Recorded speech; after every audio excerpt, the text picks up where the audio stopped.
Ever wonder if there's a specific way to learn that actually leads to getting rich? Well, according to investor and philosopher Naval Ravikant, the answer is a big, fat yes. In this explainer, we're going to unpack his framework for building not just knowledge, but true, lasting prosperity. Naval kicks things off with a pretty bold claim. While not every reader gets rich, basically every wealthy person is a reader. This isn't just about picking up a book for fun. It's a fundamental pillar of success. And that's the million-dollar question, right?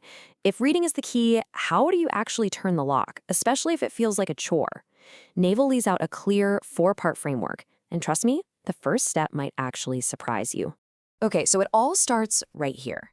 Before you can even think about tackling the complicated stuff, you have to learn to love learning. And for Naval, that means you've got to build an unshakable reading habit. Forget about what you think you should be reading. The goal right now is just to, well, read anything. The first rule is so simple, it's brilliant. Read what you love until you love to read. Seriously. Don't force yourself to read some dense business book just because you think you should. Start with what genuinely gets you excited. The whole point here isn't to cram in specific knowledge. It's to make reading feel as natural as, say, watching your favorite show. Naval even suggests a kind of natural progression, just letting your curiosity be your guide. Maybe you start with some fun novels, right? Then that might lead you into, say, sci-fi. And before you know it, you're actually diving into academic books on the same topic. The actual path you take, it doesn't matter nearly as much as the fact that you're following what genuinely interests you. All right, so once you actually enjoy reading, it's time to start building. Naval uses this great analogy. He compares knowledge to a skyscraper. You just can't add those fancy top floors if you don't have a rock-solid foundation. Trying to jump ahead to advanced stuff without mastering the basics? It's like building a house of cards. Yeah, exactly. If that foundation is weak, anything you try to stack on top of it, it's just going to come crashing down. You'll end up with this jumbled mess of facts and formulas that you can't really do anything with. Just think back to math class for a second.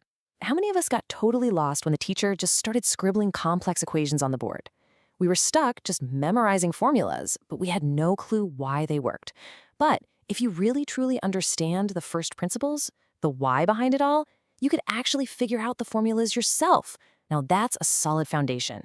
So what does a strong foundation even look like? Naval points to 3 key pillars. You've got logic, which helps you structure your thoughts. Then there's math, which helps you understand numbers and relationships.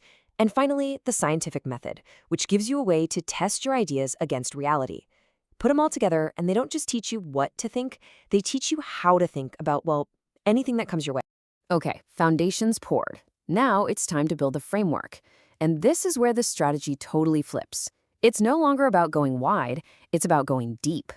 The goal isn't to know a little bit about 1,000 different things, it's to know pretty much everything about one thing.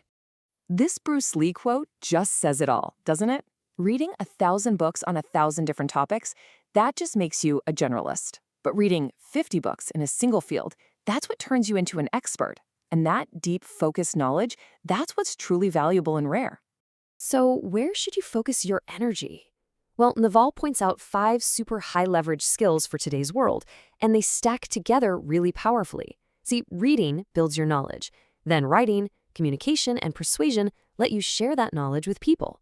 And finally, computer programming. That gives you insane leverage. It lets you build things that can scale your ideas to millions, often for almost no extra cost. And here we are. We've reached the final stage, the very top of the skyscraper. This is where all that learning leaves the books and hits the real world. Because, let's be honest, all the theory in the world doesn't mean a thing until you actually put it into practice. You know, you can't get good at a video game just by reading the instruction manual, right? You have to actually pick up the controller and play. It's the exact same thing for business or any other complex skill. Reading case studies, that's just a tiny piece of the puzzle. The real learning, the deep learning, happens when you're in the game, making moves and seeing what happens. But hold on, there's a really important distinction here. Not all doing is created equal. You could stock shelves for 10,000 hours and you'll just become a world-class expert at stocking shelves. That's it.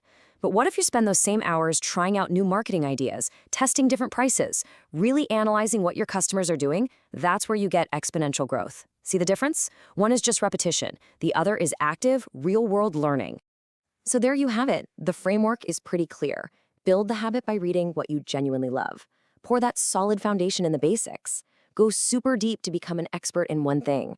And then, finally, put it all into practice. That's the path from learning to earning. So the only question left is, where are you going to lay the first brick of your skyscraper?